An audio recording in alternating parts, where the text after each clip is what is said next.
Muy buenos días a todos los seguidores de Proceso Digital y Departamento 19. Como siempre, les agradecemos el favor de su atención en este espacio de entrevistas en vivo.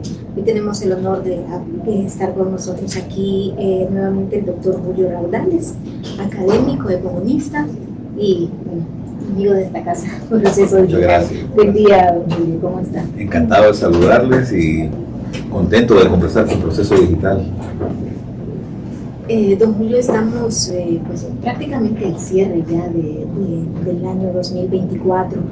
¿Cómo valora así de entrada las cifras macroeconómicas del país, iniciando pues con el crecimiento? ¿Hemos tenido alguna variación o seguimos igual? No, las cosas están iguales en el país. El crecimiento es de 4,1% del Producto Interno Bruto, que es, digamos, un nivel superior al promedio que el país tiene históricamente, ¿no? Es decir, Honduras anda más o menos en un crecimiento anual del 3,1%, muy rara vez, pero muy escasa vez, Honduras ha tenido una recesión fuerte, salvo en 1999, 1994, el año 2009, el año del golpe de Estado, y por supuesto el año de la pandemia, ¿no? Que fue la más profunda de todas.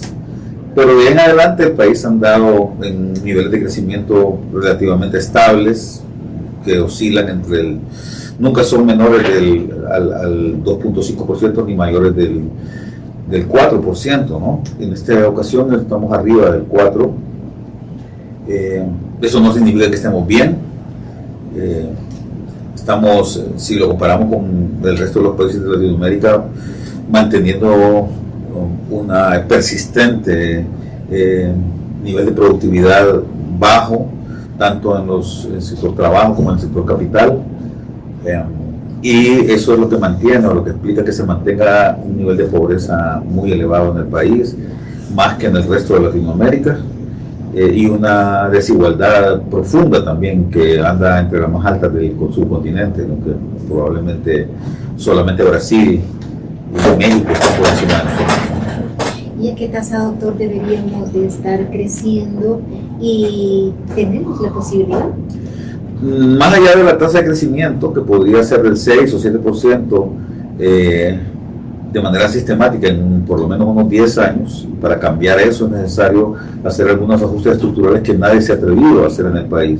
Entonces, es la razón por la cual no podemos nosotros tener ese nivel de crecimiento que nos sacaría de la pobreza, que podría, si Honduras creciera 10 años seguidos en un promedio del 6 o 7%, probablemente el nivel de pobreza bajaría de 65, que está ahorita 60, 65%, bajaría a 30, 35%, y si lo lográramos otros 10 años más, es decir, si en 20 años Honduras lograra tasas de crecimiento del 6 o 7%, probablemente los niveles de pobreza se reducirían al 10%, lo cual nos pondría ya entre los países con mejor desempeño en Latinoamérica.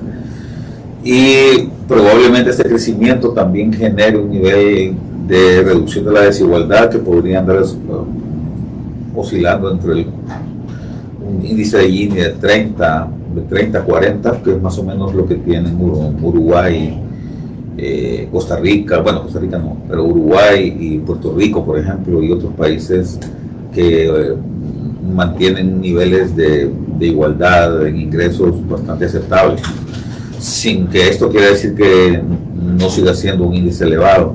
Pero evidentemente el crecimiento económico es el factor que más, es el reto más grande que tiene la economía hondureña, que requiere, por ejemplo, de un cambio en el PIB potencial, es decir, que dejemos de producir lo que estamos produciendo. Mientras sigamos dependiendo o haciendo depender nuestra economía de la exportación de palma africana, de camarones, de café, que no es que esté malo que se produzcan, pero no pueden ser el rubro central que defina el crecimiento económico del país, ¿verdad?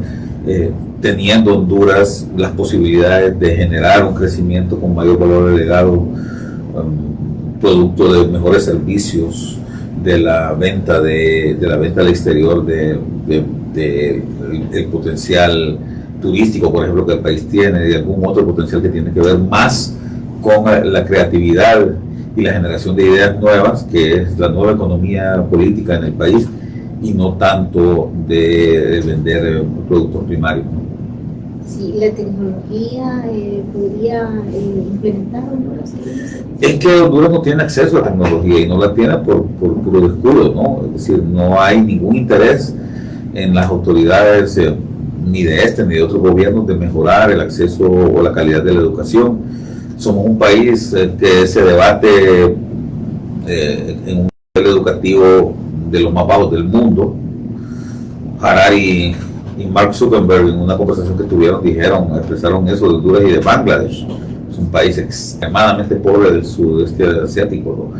Entonces, mientras no exista un deseo, una conciencia política entre quienes toman decisiones y no se instale entre la población hondureña la conciencia de que es necesario desarrollar la educación, va a ser muy difícil que esto se logre. Y estamos hablando quizá ya un poco tarde, porque el mundo ya justamente en esta década de los 20 del siglo XXI está entrando a una revolución que es irreversible y que va a dejar probablemente Honduras totalmente postrada si no nos acoplamos a ella, cosa que yo veo bastante difícil, ¿no?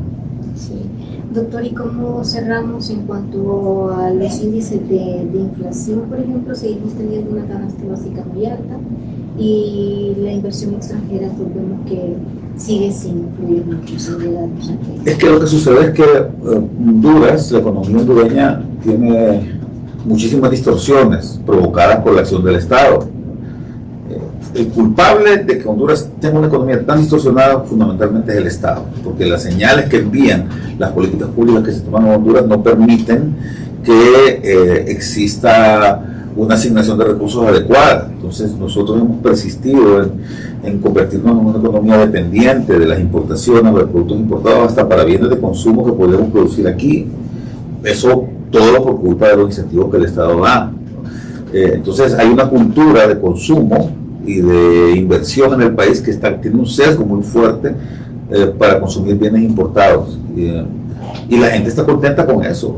La gente feliz teniendo el celular del año. Eso está instaurado en nuestra mente. Es feliz comprando ropa extranjera. De hecho, prefieren comprar ropa de fardo de segunda mano, pero que sea extranjera, y no tratar de dar incentivos para que haya producción nacional de estos bienes que perfectamente pudieran ser producidos aquí. Entonces es muy difícil que eso cambie. Eso hace que la producción hondureña y que lo que consumimos acá en Honduras sea muy caro, demasiado caro. Aquí en Honduras es más caro una habitación, estoy hablando de bienes, lo que nosotros llamamos bienes no transables, por ejemplo el alquiler de vivienda, y aquí es igual de caro casi que en Argentina o que en Chile, que son países que tienen un diferencial de ingreso per cápita enorme comparado con el de Honduras, ¿verdad? Nosotros apenas tenemos un ingreso per cápita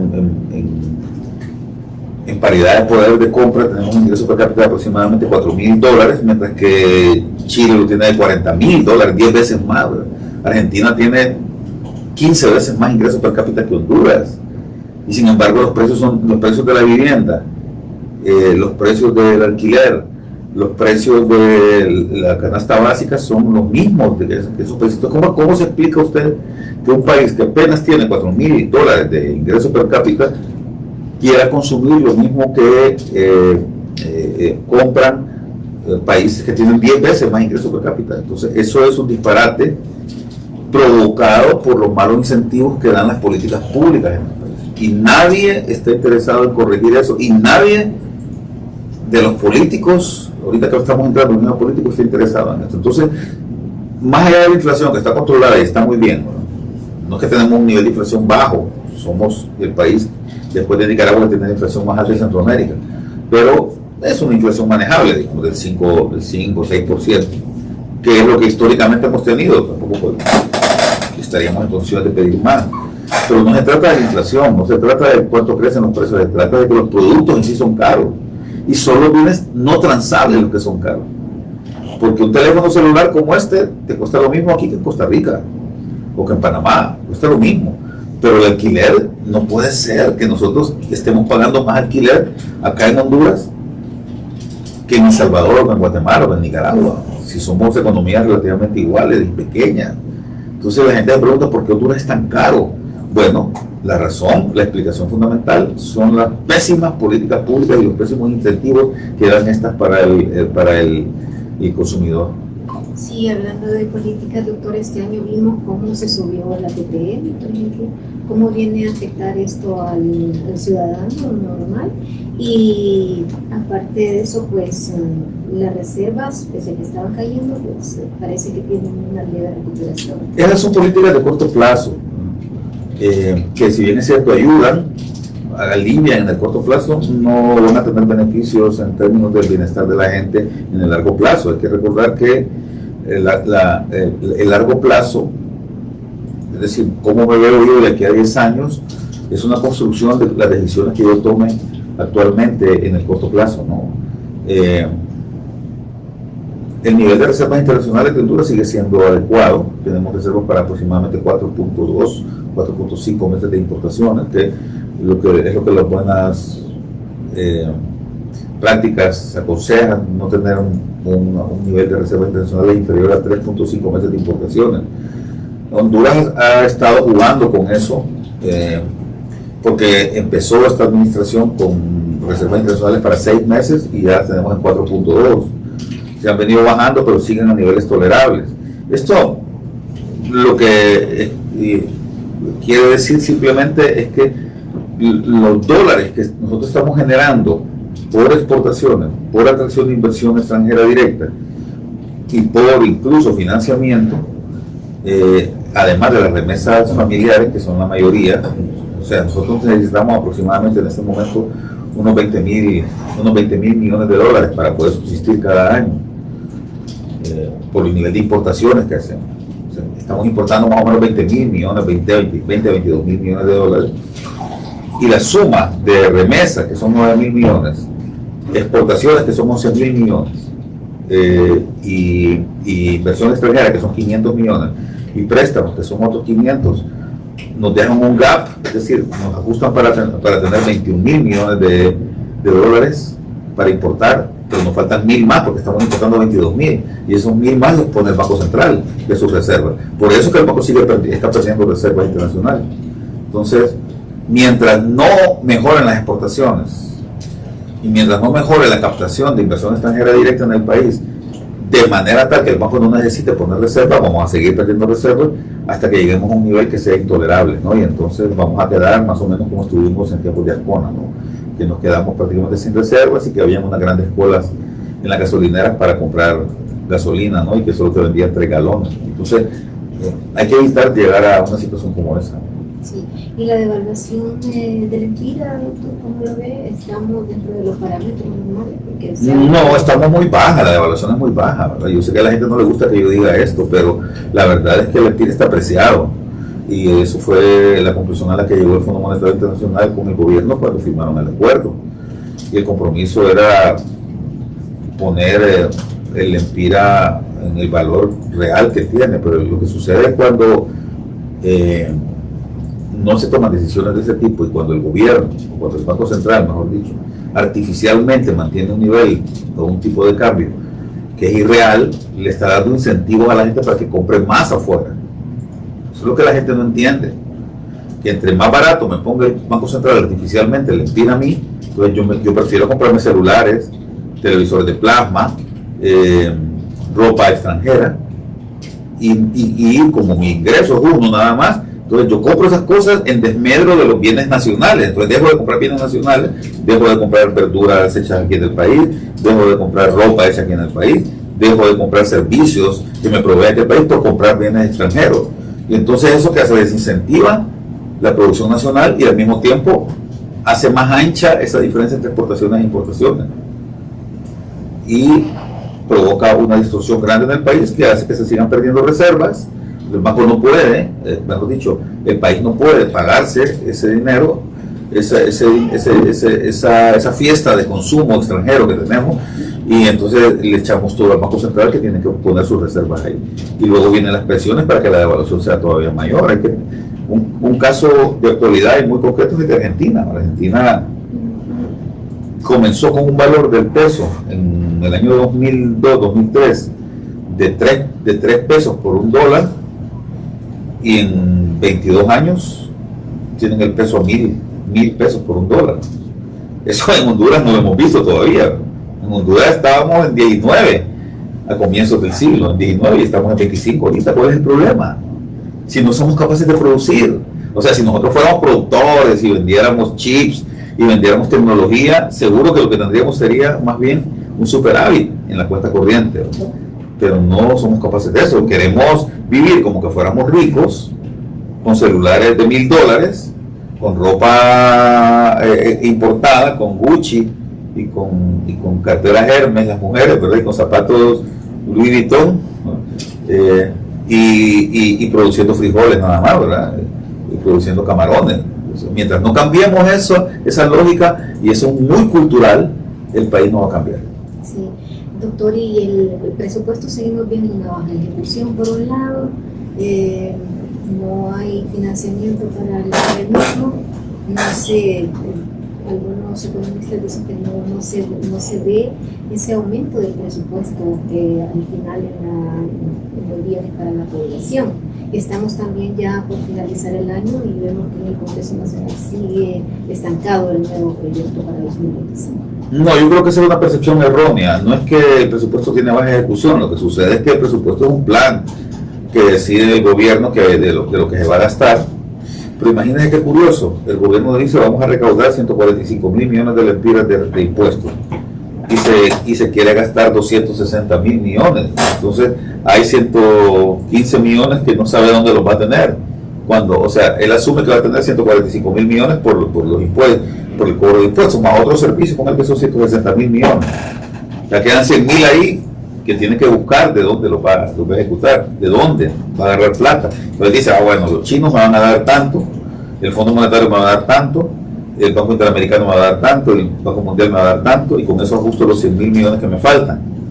Pero resulta que no los consiguió, que el Fondo Monetario no le daba porque no hubo revisiones.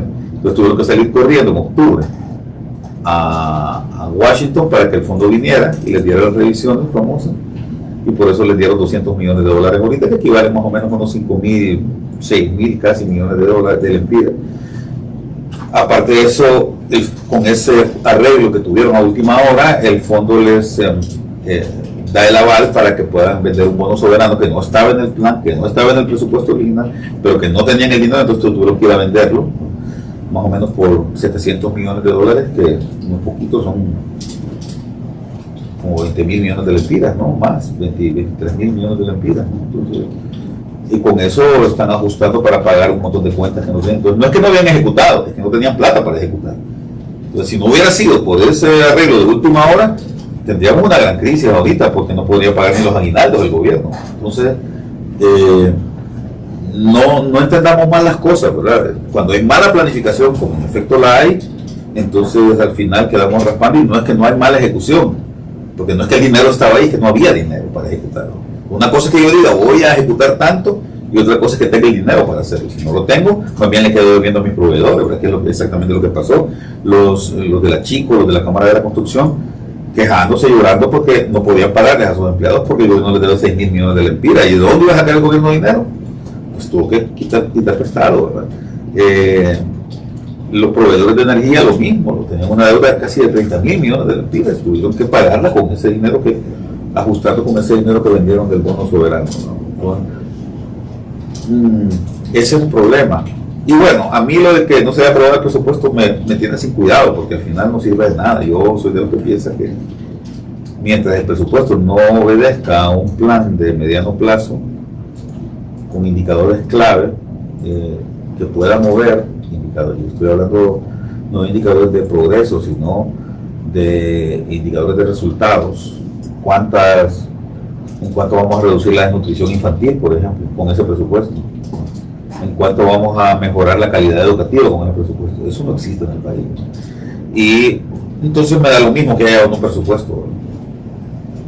¿Y qué tendría que cambiarse entonces en el presupuesto? Porque si nos da lo mismo que haya o no haya, ¿qué realmente es lo que hay que cambiar? No, yo creo que no tiene que ver con el presupuesto, tiene que ver con que en el país hay una cultura de exigencia de resultados, pero lamentablemente la ciudadanía no está pensando en esas cosas, no tenemos una ciudadanía consciente de la problemática del país le duele a la gente, pero la gente opta por perder la esperanza y por irse del país. Entonces, no se ven muy positivas las cosas desde esa perspectiva, porque mientras no despierte la ciudadanía, se organice y exija claramente, adecuadamente a sus gobernantes, va a ser bastante difícil que las cosas cambien. Sí, precisamente hablando ya de perspectiva, doctor, ¿qué podemos esperar entonces con esa falta de planificación y todo este punto que usted nos expone ya para el 2025? Bueno, siendo optimistas, lo que yo esperaría es que hubiera una revolución, no una revolución, sino una revolución en las preferencias de la gente, pero el problema es que tampoco yo veo mucha oferta, ¿verdad? Ninguno de los candidatos está hablando de los temas torales del país, ¿verdad? Todos están hablando de otras cosas, de cosas francamente plumbias, ¿verdad? Sin importancia. Claro, se habla de la lucha anticorrupción, está bien, ¿verdad? Se habla de la generación de empleo, pero ¿qué estamos haciendo para cambiar la cultura de trabajo que hay en el país, para que el Producto Interno Bruto potencial cambie, mejore y nos permita crecer al 6 o 7%? Eso nadie lo está diciendo en el país cómo lo va a hacer. Sí, finalmente, doctor, se dice que el mayor problema que tenemos actualmente es el desempleo. ¿Qué acciones se deberían de tomar, qué políticas para mejorar un poco estos altos índices? Yo creo que el problema fundamental en cuanto al mercado de trabajo es el empleo de mala calidad que existe, porque no es que hay desempleo. La gente se levanta a buscarse la vida, ¿no? Y vende y hace lo que sea, vende chinería, limpia parabrisas en los semáforos, se pone a hacer lo que sea para a vender, se pone a comerciar, ¿verdad? Venden pizza en su casa, ¿verdad? Hacen paletas, no sé. La gente se busca, pero estamos claros que eso no les sirve para mejorar su nivel de vida. Entonces, mientras no haya en el país acceso a empleo de calidad, y eso depende de las capacidades que tenga el hondureño o la hondureña, pero mientras en el país tengamos una escolaridad de 7 años apenas, es decir, que todos los hondureños estamos en primer curso ahorita, y todos sabemos que alguien que se graduó del primer curso, que terminó el primer curso, no está preparado para generar riqueza. Puede trabajar de vigilante, puede trabajar de aseadora, de trabajadora doméstica, pero una persona que tiene apenas primer curso no puede salir adelante en la vida. Para salir adelante en la vida tienes que tener habilidades blandas y duras desarrolladas, y eso solo te la da la escolaridad. Entonces falta mucho para eso. Y hay que hacer un esfuerzo grande, pero el problema es que nadie está viendo esas cosas con seriedad acá en el país. ¿Las remesas podrían variar en 2025 con la llegada de un nuevo gobierno o algunas nuevas políticas migratorias en Estados Unidos? No deja de asustar el escenario, ¿verdad? Es muy probable que el presidente Donald Trump quiera dar un golpe en la mesa de entrada y nos diga que tenemos que recibirle 500,000 personas de entrada, ¿verdad? Eso es lo que le ha prometido. No sé qué tan serio va esa promesa, pero si eso se da, en el país va a haber una crisis grande, fuerte. Y a Donald Trump y a su gobierno creo que a Honduras les importa un bledo. Entonces, no van a tener ningún problema en mandar a esa gente si pueden hacerlo. Otra cosa es que puedan. No es tan fácil decirlo, como decirlo, pero puede suceder. Entonces hay que ponerle cuidado a esas cosas también. Al final vemos un panorama no muy halagador. ¿Sí? El panorama en Honduras nunca es halagador, lamentablemente, ¿no? Siempre es oscuro, porque hay mucha incertidumbre y porque no somos un país serio y todo el mundo nos ve como un país poco serio, ¿no? Muchísimas gracias, doctor Julio Raudales, por habernos acompañado esta mañana aquí en Proceso Digital y pues habernos brindado esta amplia explicación de lo que son los índices macroeconómicos y los temas en el país. A todos nuestros seguidores de Proceso Digital les invitamos a seguir informándose en nuestra plataforma, y esta y otras entrevistas puede verlas a un solo clic en nuestras redes sociales. Muchísimas gracias por su atención.